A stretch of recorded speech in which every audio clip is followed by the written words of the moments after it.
Another day, another dollar. It's Brother Charles 7X, Brother OTG. I'm here with your OTGDailyNews.com 10-minute news check-in for Saturday, October 23rd, 2021. I hope you had a great day. Let's get into the news. So actor Alec Baldwin accidentally shoots and kills his cinematographer. That's crazy. He looks crazy. Like in the middle of nowhere too. That look like the Kanye church right there. Alec Baldwin was photographed sobbing and doubled over with anguish after accidentally shooting a cinematographer dead on the set of his new movie. Baldwin, 68, was snapped crying and in obvious distress while chatting on the phone in a parking lot in Santa Fe, New Mexico, close to the set of his Western movie Rust. A second photo captured him doubled over close to a curb with his hands in his knee and his face seemingly crumpled in pain. The pictures were taken on Thursday after his director of photography, Helena Hutchins, 42, was killed around 1:50 p.m. local time. Director Joel Souza, 48, was also injured when the prop gun was discharged and is in the hospital where his condition remains unknown. Hutchins was taken in by helicopter to the University of Mexico Hospital in Santa Fe, where she was announced dead. Souza was taken by ambulance to Christus St. Vincent Regional Medical Center in Santa Fe with no further updates. Baldwin, 68, was the person who fired the prop gun, which somehow unintentionally launched a projectile or projectiles at the crew members. That's a little crazy right there. Same thing happened allegedly to Bruce Lee and the son. Let me know how you feel about that. Hop in the comments. Let me know how you think. You think I don't even know what to say, how this is going to turn out. So I'm open to hear what you have to say. Zillow pauses home buying, raising red flags about the real estate market. Real estate market been looking crazy anyway, with people not paying rent and gentrification, all these new things. We don't really know how it's going to go going forward with COVID, after we fully open up in the job market. So it says, following a report from Bloomberg, Zillow confirmed that its Zillow Offers division would not be signing any additional new contracts to purchase homes through the end of 2021. In explaining the move, Zillow said the company was facing a backlog of renovations and dealing with operational capacity issues. Essentially, they say they just want to be able to focus on their everyday, day-to-day. It says, in explaining the move, Zillow said the company was facing backlog of renovations. Says operating within a labor and supply constrained economy, a real competitive real estate market, especially with construction, renovation, and closing spaces. So most of Zillow's competitors emphasize their expansion plans in response to the announcement. Some analysis and industry experts, however, noted that the pressures Zillow say is facing are very much real.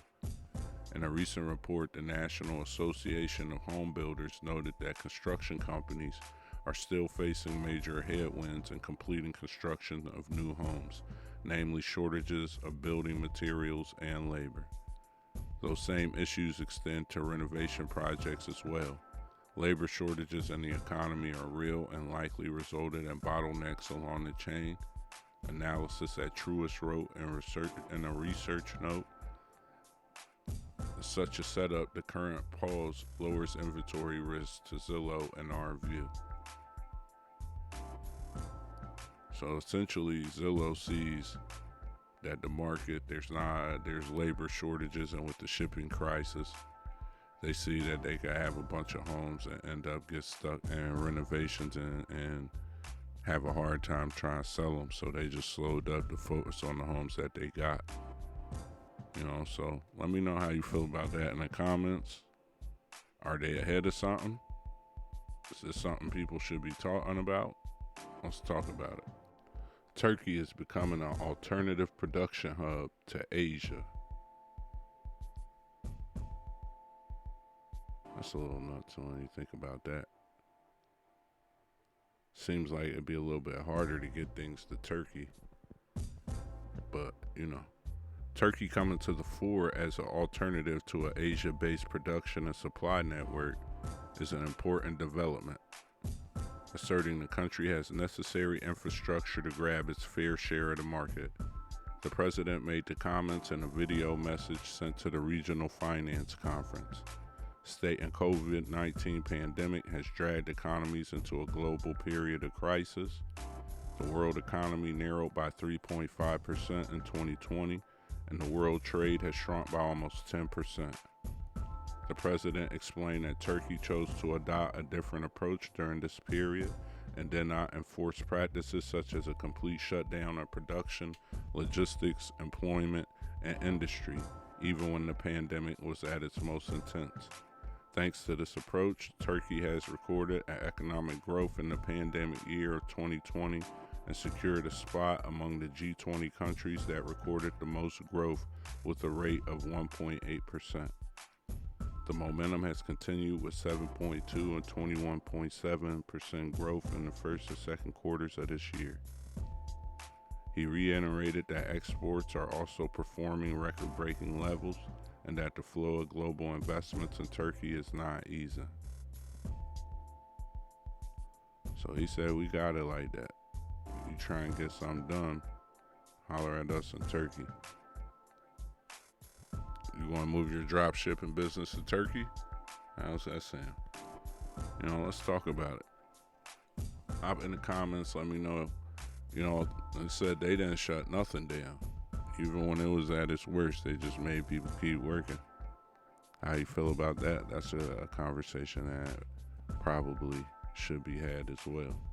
How to tell if your onions are linked to a salmonella outbreak. It's crazy when you just think about that. You are now an onion expert. Got to become an onion expert now. So it says the most recent data available on the outbreak is from October 18th, 2021, at that point there were 652 reported cases of salmonella infection across 37 states, including 129 hospitalizations, but no fatalities. They say that they believe the number is actually a lot higher, but a lot of mild cases probably weren't reported or didn't know that it was actual salmonella or linked to the onions.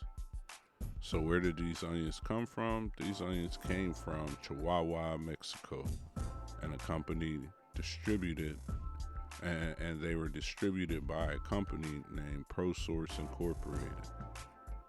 So the real reason we're here is because we need to see if these onions we got are good or not, right?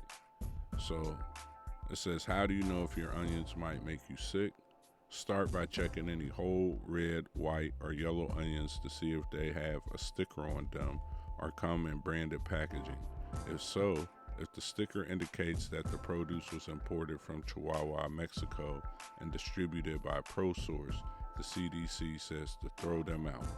If your onions don't have a sticker or come in packaging that tells you where they originated, the CDC also advises throw those out, just to be safe.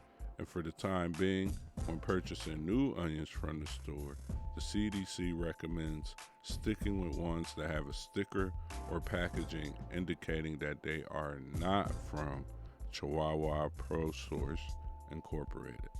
Finally, if you have any of the outbreak onions in your home, make sure to wash any surfaces or containers that might have been touched.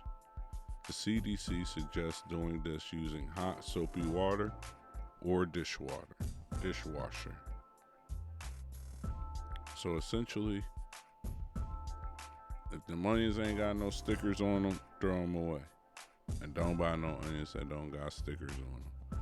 And if they do got a sticker on them and it says Chihuahua, Mexico, guess what? Throw it away.